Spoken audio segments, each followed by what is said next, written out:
We're so excited, everybody, because Spark is back for a limited run engagement in November. Yeah, we are so excited. We had a great run in July. We heard from a lot of people that they want more. So we are happy to let you know that we've added 3 shows, November 1st, 2nd, and 3rd. The performances will take place in Norwalk, Connecticut at an amazing venue. It's the personal studio and performance venue of an incredible artist named Five Fingers. And the venue is called the Art Monster Studio. We will put the ticket link in our bio as well as on our website, woowoointherealworld.com.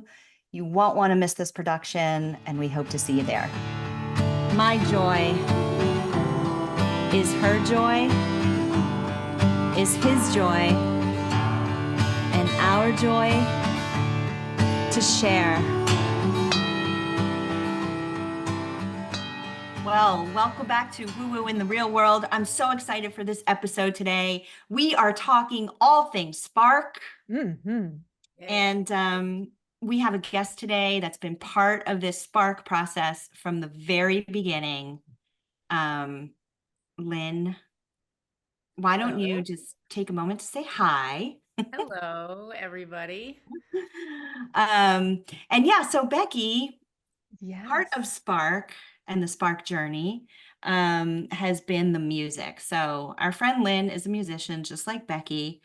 We're going to dive into Lynne's background a little bit, but more specifically, the role she played in Spark. Both Becki and Lynne wrote and performed this music, which, you know, when we set out to talk about the concept of it and how it was going to be integrated into the show, you know, for me, I just felt like it's just going to stir the soul. It's going to be, you know, kind of the emphasis and the transition that helps move the show from the beginning to the end. And boy, did you guys accomplish that. So, Lynne, welcome to the show. Thank you. Welcome. I always batch your welcome. last name, so I really do want you to tell everybody how to correctly pronounce your last name.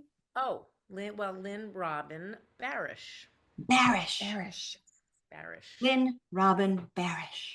That's me. And I should remember because your daughter's Instagram kind of gives a hint as to how you would pronounce it, right? Oh, right. So embarrassed. Yes. So embarrassed. And I always say, like, that's how I'm going to remember how to say Lynn's last name. Exactly. But we haven't recorded, you know, podcasts regularly in a while. And so now we're into this like flow again.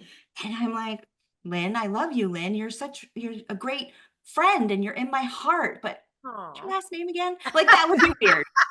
No, we know the last name. We just don't want to mess up the pronunciation of the last name. Exactly. Someone who has had her name messed up her entire life. I'm very sensitive to messing up other people's names. But well, you know, I was Lynne professionally, I was Lynne Robin for many years. Exactly, Lynne Robin. So you know what? Married, I'm just going to call you Lynne Robin. Yeah, you can call me Lynne Robin. But you know what? It's the funniest thing because I have red hair. I guess people don't. I don't know. Lynne Robin doesn't work for anybody. So they call me Robin Lynne. Even people that have known me for 20 years will say, "Hey, Robin." So they only hear Robin when I say That's I'm hysterical. Lynne Robin. So then I was thinking, should I change my name to Robin Lynne? But then I found out it was a porn star is Robin Lynne. So I decided not to change my name. And then I added Barasch so that I could sort of let people understand that it's anyway, whatever. Well, you know what? The evolution of a name. I feel so comforted now. I'm so comforted. It's not just me.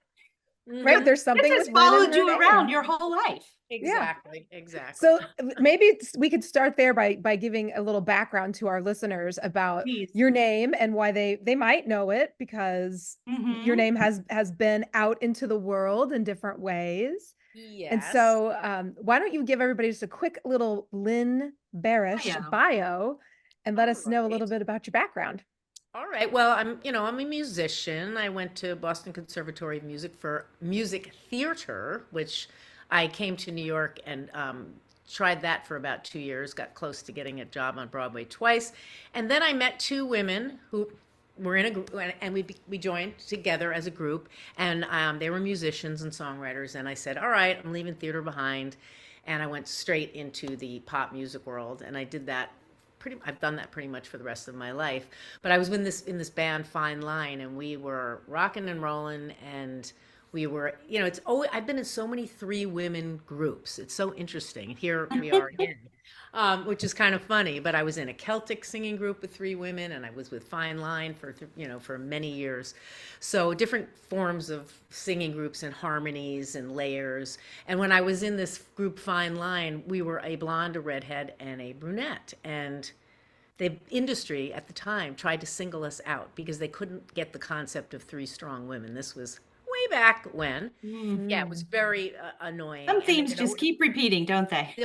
yes, exactly. And they would put the blonde in front and want us, the others, to be the backup. And we were like, no, we're all the equal songwriters. And anyway, so we battled that for years and years. They weren't ready for us at that time because they really, we called it the Farrah Fawcett syndrome, where they had to pick out one and put the others behind, kind of thing. So anyway, so I don't even know why I'm talking about that actually, but Well, it's just, yeah, we're just talking about your background and your experience with yeah, music. Yeah. yeah, exactly. So the evolution of that. So then we broke up, and then we all went out on solo careers and doing different things. And I've been singing and writing forever. I've done some composing. I just recently did this PBS.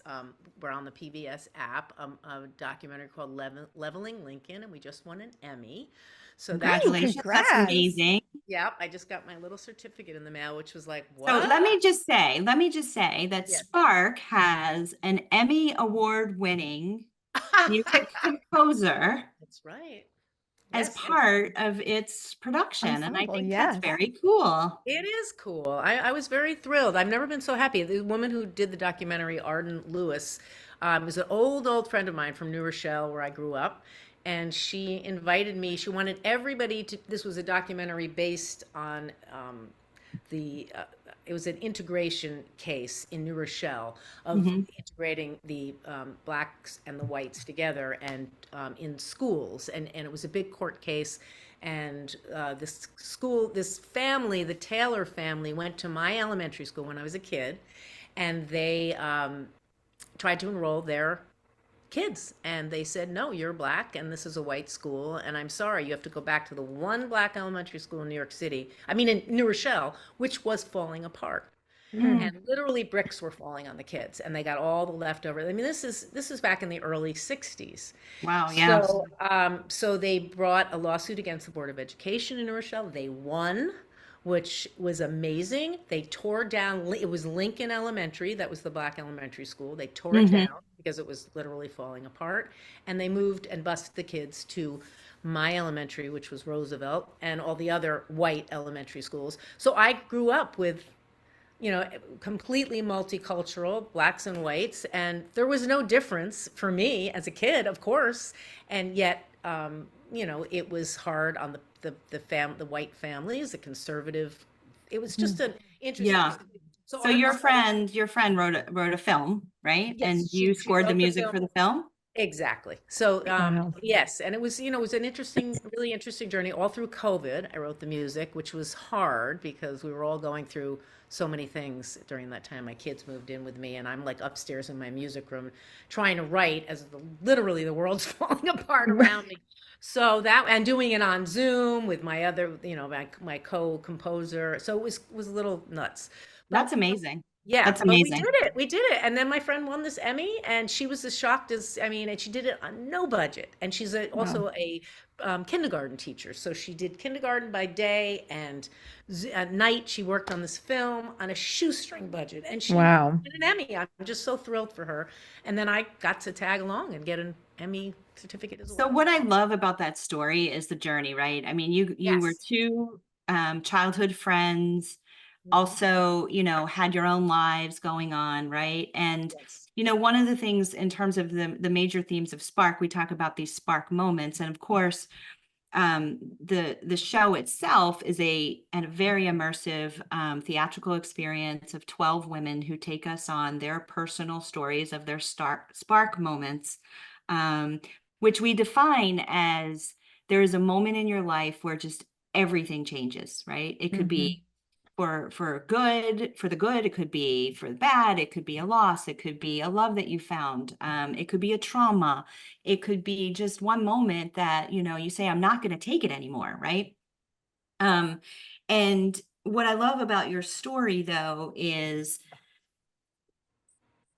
it it painted such a vivid picture, particularly of your friend who I don't know, who felt so passionate. As you said, she was a kindergarten teacher, right? I mean, there could be another kindergarten teacher listening to this podcast with an idea, whether it's for a book, whether it's for, they want to paint, or they have an idea that for a screenplay that they want to write, right? Exactly. And they may be thinking, well, I need X or I need Y in order for it to happen or whatever, right? And when we tell these stories, like the one you just told, and what Spark is so much about, is it can comfort another person, it can inspire another person, and it can show people what the possibilities are, right? Right. Your friend did that on no budget. It was the story that was alive. Here you are during COVID, squirreled away in your bedroom. Like, I just love that. Like, Yeah. it's just so real, and it just paints for people this possibility, right? The possibility of what can happen when you actually tap into your own heart, listen to your own self. And one of the phrases that I just love to say is, remember who the fuck you are. Yes, Mm-hmm. absolutely. I mean, her Which, passion. Becky, I know that you have a great question about remember who you are. So let's ask Lynne. That's right. Yeah, we like to start all of our shows, all of our episodes, asking people to tell us a little bit about their 5-year-old self.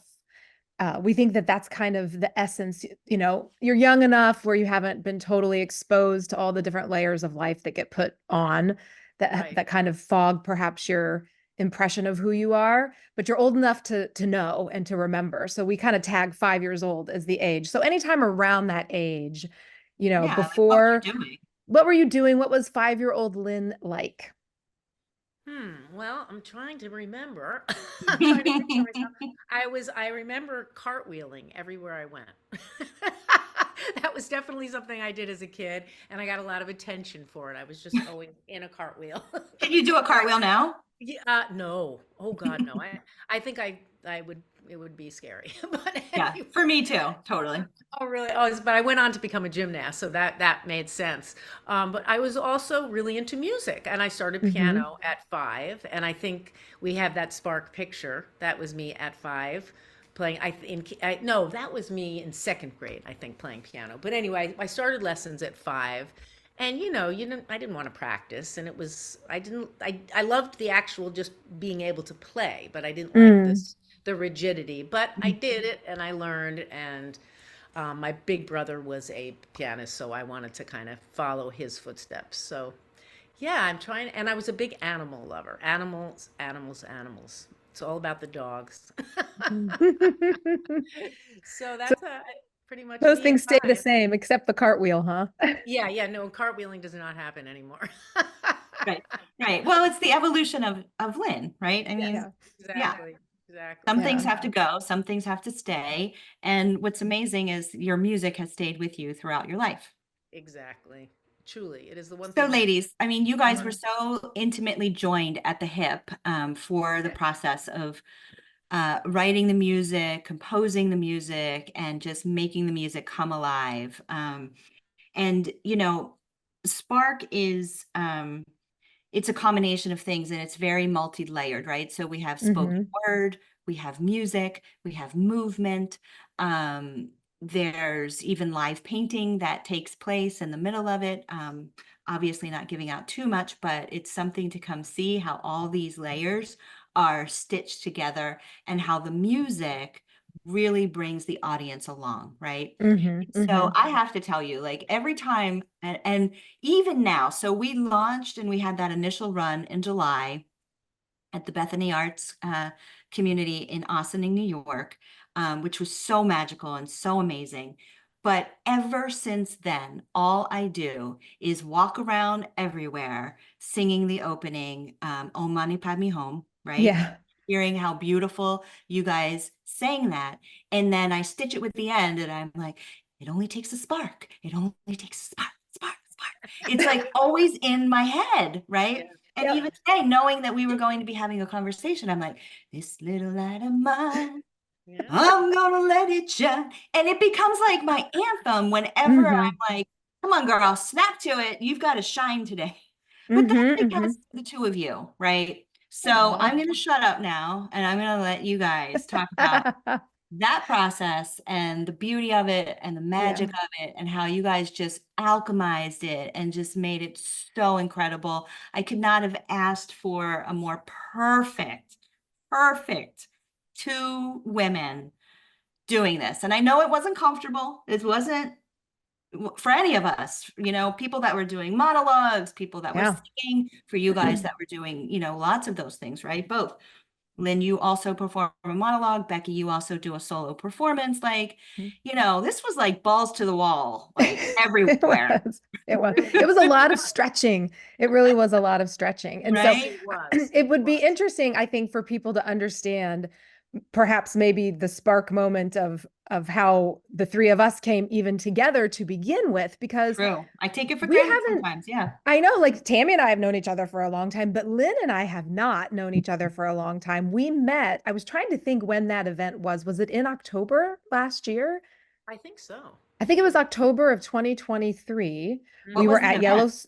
the event at Yellow Studio where you and I did the yeah, invocation we of did joy. the circle and we did the whole balance and invocation of joy. Yes. Invocation of Part joy. of our fall. That's right. Part of our fall workshop. And so so we had done that invocation and that is so funny. That was the first time. Wow. Well, in my mind, there. I had you together way before that. Right? It feels like we have known each other forever. Yeah. Well, I got your email saying there was going to be this little gathering to, find joy. And I was like, damn, I need some joy in my life. So I showed up and I wanted to meet other women in the community, and it's been it's a sleepy community out here. And that's why Tami and you both starting all these, wonderful classes and gatherings was so great for me. So yeah, so I went there and I had only met you, Tami, at your store, Kahlo, in Pound Ridge. And so I think, and you at one point asked me to sing there. Do you remember that? And but it was right at the beginning of COVID. And so I couldn't get my musicians to come from the city and play. So that was annoying. But anyway, I came to this lovely event and I introduced myself to you, or you introduced me to Becky or whatever. And you started telling me about your whole, singer-songwriter journey. And I was like, well, if you ever need harmonies or anything, and then I guess you put it together, Tami, as you have such a talent for doing. Yeah. And I love you guys really embraced it. Yeah, we did. But I also just love the progression of that entire story, right? That, Tami was putting something out there that, as you often do, you put things out and you offer things. You're like, I don't know who this is going to speak to necessarily. Right. And it spoke to Lynne, who then came up and spoke to me at the end, talking about singing harmonies and women singing harmonies, which is a big longing of mine. So she was speaking to something to me. So it was just this thread that kind of kept knitting and doing its thing, right? Just doing its thing. Everybody was doing what they felt called to do naturally. And by that spark inside, and it just kind of knit us all together. And then when Tami said, hey, Tami, of course, and I had been talking, she'd been talking about this whole idea of spark and different iterations, and just watching her kind of manage that in her head of like, what's that going to look like? What's this going to be? And then finally was just like, you know what, let's just have a meeting. Let's just see if Lynne would even be interested in doing music. Let's just see if this would even be a thing. And the three of us just kind of came in and snapped right into place. Sparks flew, shall we say. Sparks flew. It's true. And I think you and I, Becky, had, first of all, I fell in love with your voice, even though you weren't doing a song that night. You were singing, I forget what you were singing. It was a chant of some sort. Right. It was that invocation of joy that we have on our website. And it was beautiful. And I knew, because your voice has such, tone and resonance and beauty, I knew we were going to harmonize well together. I knew it like from the get. That's why I said, if you need harmonies, give me a call. And so, and it's true. I think so many people have come up to me after the show and said, you two worked so well together. Yes. Sounded so good together. So it was just, and not all voices work together. So I was pleased. That's exactly right. Yeah. And that was I think that was a big question mark for both of us going into it. I remember the first time that just you and I got together, Lynn, Mhm. after the three of us kind of got together just to conceptualize, like in theory, what would this look like? Right, And then I right. think you and I, Lynn, we were just like, well, but in practicality, we're going to need to actually get together and sing something together to make Yes. sure that this is Yeah. going to work, because it's true, not all voices go together Well, it's kind of naturally. like the first date, right? Like when you're Mm-hmm. Yes. gonna meet with Yes. somebody and you have a first date, and it's like, are we gonna have a second date? I don't know. Yeah, you Mm-hmm. have to see Mm-hmm. if the chemistry is happening. So, That's right. Mm-hmm. yeah, that's true. And I think we had a great time doing this. I mean, it was a couple of moments where we were like, but I think for the most part, which is the process of writing anyway, it's not a Mm-hmm. straight through linear situation. Exactly. Yeah, Exactly. yeah. Yeah. I mean, and that's the other thing too, as an artist or a creator or a musician, or, I really thought long and hard about there's this book that I read called The Art of You. It's so I'm bad with names, and I know it's James McCrae. That's his name, James McCrae. So, he talks a lot in this book. One of the central themes is, to just start the process of creating, but also not be attached to what it is you're creating, or don't be so attached to the outcome of how it's going to be, right? Right. Mm. And that really helped me throughout this process, right? Because think about it, like when we had that first meeting and then you guys went away, and then I forget the amount of time when we had the second meeting. It wasn't that much, but you were so, what I recall from it, when you guys walked in that day, right? You were so fired up. Lynn came like running in with her keyboard, and and like setting it up on the coffee table, and you guys had written a song. Mm-hmm. Mm-hmm. Becky, at that time you were playing around with a monologue, right? Mm-hmm. Mm-hmm. And the bottom line is, when you started to play the keyboard, Lynn, and Becky started to sing, and then you started to sing, I was just like, oh my God, this is actually fucking happening. Like, it's happening, first of all. It was just this moment, and that was a spark moment for me of going, this is possible, right? Yeah. I have these people that are like so energized, and this feels so right. But then that song never made it into the show, and you Right. decided to do a song instead of a monologue, and that was great, and that's what it was supposed to be, right? Mhm. And so back to my little rock reminder here of flow, it's like, yeah, like we had this magical flow between the three of us that was just so beautiful. And yeah, just like sort of how it ebbed and flowed was even great. And then to see how the audiences responded to it, and how those musical moments in the show really um took people on an emotional journey, but also helped them to understand that this is all okay, what's happening here. We have women that are sharing very deeply personal stories. They're being raw and vulnerable, and we're crying and we're laughing. Mm-hmm. Mm-hmm. And then when you guys play the music in between each of those, you know, uh, transitions from one performance to the next throughout the show, it's like this inhale, exhale thing that happens. I can't describe it. I mean, how would you Yeah. guys describe it? Yeah, it's like almost like a palette, like a sorbet, change for your palette to, get you, I don't know, to shift the Hmm. energy and then take you into the Yeah. next phase or the next segment of the show. Yeah, I Hmm. Yeah. I like the way you described it as an inhale and an exhale, because as the musician performing, uh every single one of those interludes, I felt like I was holding a space, that's what we were doing. We were holding a space for whoever was coming in, and whoever was, well, I was thinking initially about how everybody came in, like setting the space, holding the space for the performers to come in. And then in between the sections, it was really an honoring of the person who had just performed, who had just shared something that's vulnerable and deep. And so I really felt a deep reverence of honoring that person who had just been on that spot.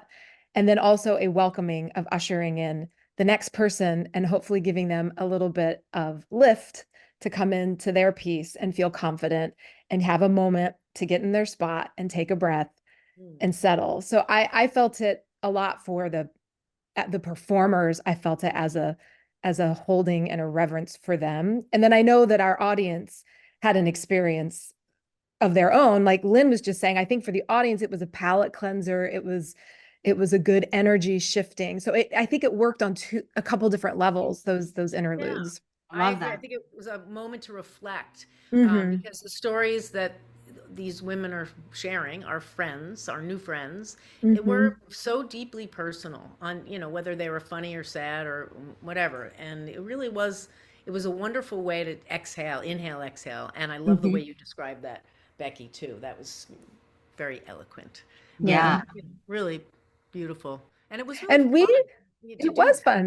And Yeah. we got swept up in it. Like we did get pulled into it. I mean, there was Yeah. after one particular moment that someone had shared, and it was particularly emotional that one particular show. And we kind of did like a round of something. And I turned to Lynn and I was like, do another round of it. Like I wasn't ready to sing yet. Yep. Because even for me, it had landed in a certain way where I was like, I'm not able to move to the next thing yet. I need to give that an extra like beat because it hit so substantially in my own soul and my own experience. And then kind of getting swept up in what I feel was like the honoring of the performers and the people on stage. There was one show, we did 3 runs. And so there was 1 or 4 runs, sorry. There was one show, Lynn, where like you were so into the music. And I forgot, yeah, that. Oh my God. It's a good thing you and I were communicating the whole time because we would give each other eyes like, okay, let's do it again. Or like, Right. But tell Right. everybody about that moment. So there was a moment. So Lynn did a monologue. And so she had to get up to the stage Yes, I had to during get one up. of our musical interludes. And, Yes. we had it timed and it was all timed perfectly. But this show, all the shows had their own energy. And this Yes. one we were really like soaking in. We were really like deeply soaked into it. And Lynn was really deeply soaked into it. She was Right. supposed to go up for her monologue. Yeah, I forgot. I was so into the monologue and I was just in it, as one of the wonderful women were saying it. And I forgot that The was my person cue. before you, right? Yeah, the person before me, you. right. Yeah. And then I was supposed to leave the piano and kind of sing my way up to the stage. And I completely forgot. And I'm looking at Becky and she's giving me this look. And I'm like, I don't know what that look is, but because I was still in it. And then all And of a I'm sudden, doing like, all these extra measures, oh my God. And I'm like, Yes. Lynn. And your face Which was of like course, trying to tell me something. no one else knew any of this was No. going on, right? That's so funny, Becky. And you went up there and you did such an incredibly powerful, beautiful performance of your monologue. Thank you. And one thing that I do just want to say before we talk about that process for you too, Lynn, just in terms of, so the two of you are sitting there and you really just had this incredible, I think, vantage point of both what was happening on stage, but also what was happening in the audience. Can you guys speak a little bit about that too and what that was like? Sure. I mean, first of all, I want to say for our listeners that Becky was playing guitar and singing, and I was playing electric keyboard and singing. So just the instrumentation. And Becky also had a fantastic drum that she used. And did we use anything? Love that drum. I think that was, That's it. yeah. And then I used different sounds on the keyboard to, with the organ and different things like that. But it really felt like the audience was with us the whole, I really focused, and it was a wonderful exchange, I felt. And it was really very powerful, whether it was the monologue or the music. It felt like everybody was really with us. Like there was Yeah. no hesitation. Everybody was right there. So that was great. Yeah. And I also wonder if positionally, so where we were situated was, off to the side, but between the audience and between the stage. So we were kind of this bridge. You were audience level. Right. We were Yes. on the ground with the You had like audience. a little mini pit of yours, kind of. Yeah, Exactly. exactly. Yeah. And so we were really, sitting eye level with the people who were sitting in floor seats, and then, and between them and the performers. And so I did feel like we were living a little bit in both worlds, right? Yes. We weren't on the stage. We were very much witnessing people on the stage. And we weren't totally just witnessing, right? Because we're thinking about the music cues, we're getting ready for the next thing. Um, but we were energetically very much feeling, I mean, I felt very much felt the audience. You could feel them. Totally. You could almost feel their moments when things would land, you know, when someone would say something in a monologue and it would land. And you could, I mean, I could hear, we could see some of the people, and when they would just kind of go, or like, yeah, you Yeah. know, or Yeah. these moments, you Or know, I like, think it's oh harder. no. I heard a lot of, Yeah. oh no. Yeah, there was a When lot of Yeah. something that. happened to someone at a particular part of their story, right? There Yes. was Yeah. a lot of that, like, oh man, oh, Yes. Yep. Yeah. Yep. It was And people just to resonating. see, yeah, resonating. And I think for the Yeah. performers, you all probably had lights in your eyes. I know that when we were performing, then the lights were on us. So, you know, when that's the case, you can't see out and you Right. can't see the audience. But when you were guys were performing, we could see the audience. So, hmm you know, we could see the tears, and we could see, and that was one of the times when it was hard for me to move, you know, when I had to, and I asked Lynn, I was like, round it again, right? It was because Give the them a chance, right? Give them a yeah, chance. One Yeah. give more him a time. chance. And also because the audience had such a moment, like there was a big moment that happened in the Right. Right. audience, right? Yeah. That I was like, oh, wow. And that's when that kind of like got me. And I was like, we need a little extra, we need a few extra beats. So I think just positionally where we were and just how we could see and feel the energy of both the stage and the audience, Mhm. it really made a difference for us as performers to be able to deliver that and to make that connection for everybody.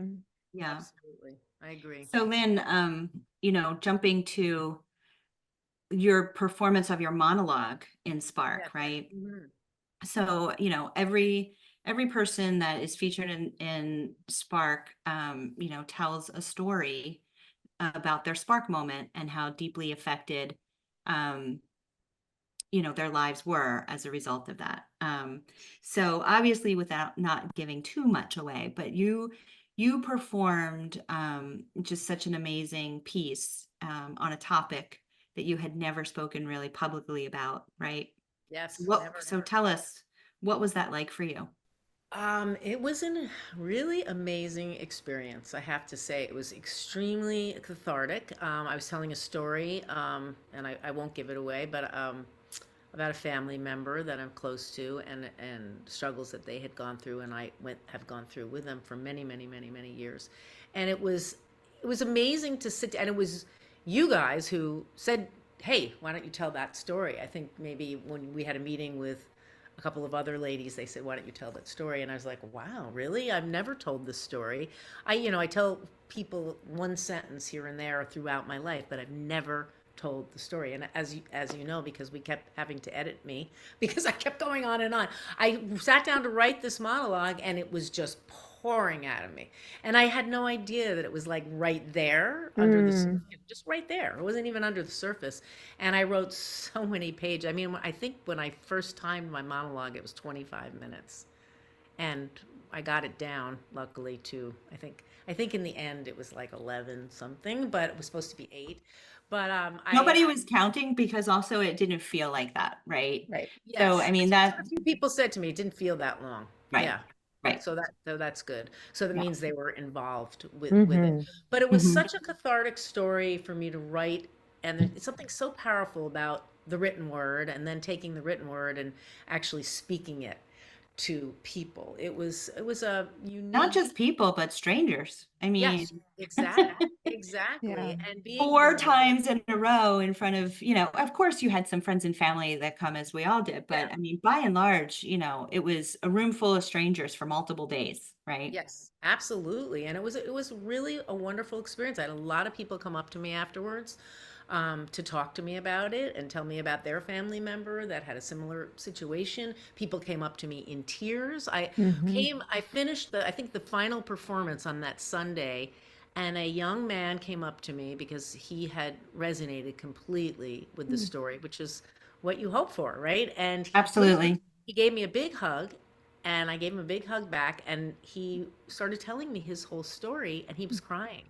And then I started to cry, and then the two of us and my family was waiting to say hello to me, my kids and my husband and a couple of my friends, and they thought I knew this guy for 20 years.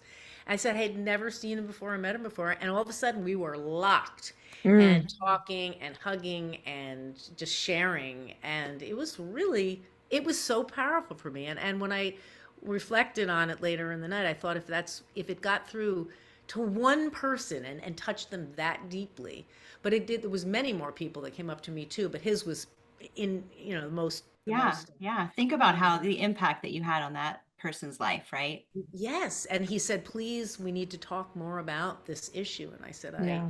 I agree. And for me, it was to talk about something that was not was has been taboo to talk about. That's all I'll say. That's Um, right. Yep. it's been taboo. It was certainly while I was growing up, it was not something that you speak about. You kind of hide it. So for Yeah. I me, mean, I think it's okay to talk about the topic if that's okay with okay, you. yeah, it's mental illness. Yes, Yeah. about mental And illness. Yeah. specifically paranoia, right? Schizophrenic paranoia.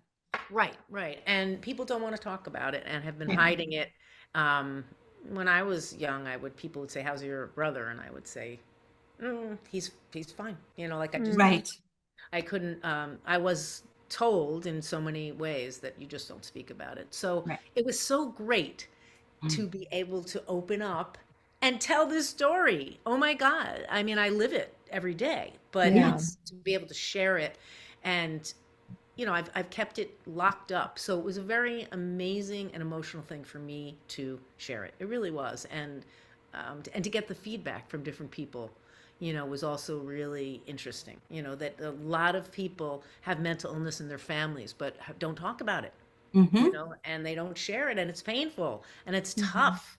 And whether it's a sibling or a mother or a cousin, it doesn't matter. It's a tough experience. So I thank you so much from the bottom of my heart for allowing me to do the story and asking me to do it, because at first I was like, oh shit, I don't know if I can do this, but then I did. And it was Boy, really, did you. Boy, yeah, did Yeah. you. yeah. How has that experience changed your life, Lynn? It's changed my life a lot, actually, because now I feel like um, I can do more sharing, of other stories, and all the stories that were in Spark and all these wonderful women. I resonated with every story. There was aspects Mm. of every single story, and it makes you feel not alone, and it makes you feel like you can actually open up and share these stories, and that's what connects us all. And it was Yeah. it's Totally. a beautiful thing, for real. I mean, I was very, very very grateful to be able to do it. Truly. Yeah. As Mm-hmm. you were talking, and you said that, you've locked this up for so long. And when Yes. you were younger, people said, like, we don't talk about this. This is something that you suppress. That's what I was talking about earlier about the layers that we get put over our spark, right? And if you think about fire, what does fire absolutely require? Oxygen. So if Mhm. you put a blanket on a fire, it goes out, right? Right. It has no way to live. It has no way to, Right. to to pull Eros, its life force, up and out. And so to me, sharing these stories, and when I first started a podcast, back in the COVID years, my very first podcast, that's why I started it, because it was, you have to get air on things. You have to get air on things, because otherwise the best parts of them, the parts that matter, the essence of what is really true, it gets snuffed out. And that is your own essence, your own being, right? Mm-hmm. And Mhm. so I think it's great when you just said it helped you open up, it helped you connect with this other person. Like, it was like, fire meets fire, and then it just gets bigger. And so I think all of the, not to pull the spark metaphor too far, but I think Yeah, there's a no, but I lot of mean, truth in it. absolutely, Yes. absolutely, right? So just, Yeah. to round out our conversation before we sign off, I mean, that's literally like just this amazing example, right? Of Lynn coming out of her own darkness, finding a way to be a spark and a bright light for somebody Hmm. else. And that person came up to you after the show and said, thank you, right? Yeah. And your light lit his light. And I'm sure that impacted his world in some way, that he's now going to be a light for somebody else, right? And so Exactly. that's what it's all about. Like we're about inspiring other people to find their own light. And then once you do, to radiate that so brightly that you help others find their light too in their moment of darkness. Absolutely. And so, thank you so much, Lynn, for sharing kind of behind the scenes on Yeah, you're welcome. Thank you musical guys. journey and the writing of your monologue and your spark moments. And I can't wait to do this again with you guys Yeah. coming Absolutely. up in November. So Very thank you exciting. so much. Anything else you want to say to kind of close this out? Um, I'd like to say that I think now more than ever, we need connection Mm. and we need to find Oh, true. common ground and realize that we have so many more similarities than differences. So I think that's what this whole experience has been for me. It's been about connection. And I've met some wonderful women through this and heard some incredible stories. And I've reflected on every single one of them. So it's been very Mhm. powerful, very powerful. And I hope people come to see it soon. Yeah. Amazing. Yeah. Yes, And that's the feedback I heard from people who came. There's a part of every story that resonates, absolutely. and people were having conversations and feeling free to do so, which is important, like you said. So Mhm. it's a good experience for everyone. Truly. So as we're going to round out, I just decided this theme that we're doing. So we're in season 4 of Woo Woo in the Real World that we're calling the Spark season, for lack of Spark better terminology. I season. just made Love that theme that. up. But we're going to end this episode, and I think maybe this theme is going to be just keep shining. Mhm. Keep shining, Lynn. Okay. And you You know what? guys You too. inspire me to shine. So let's just do that for each other, right? Becky? Absolutely. Thank Shine you. on. Shine on. Thank you so much, you guys. Thank Peace you, out. Lynn.